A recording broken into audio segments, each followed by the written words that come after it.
Anak tega habisi nyawa ibu kandung, pelaku masih buron.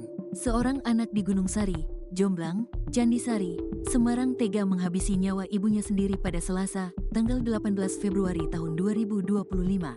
Tepatnya di Gunung Sari RT 10 RW 09 Kelurahan Jomblang. Pelaku adalah Imam Ghazali, 36, sedangkan korban adalah Salamah, 62. Pelaku merupakan anak pertama korban. Insiden ini terjadi sekitar pukul 23.15 waktu Indonesia Barat. Saat itu, saksi berinisial FAP mendengar suara teriakan minta tolong. FAP keluar dan meminta tolong warga. Warga pun langsung keluar rumah dan melihat korban sudah tergeletak di depan rumah.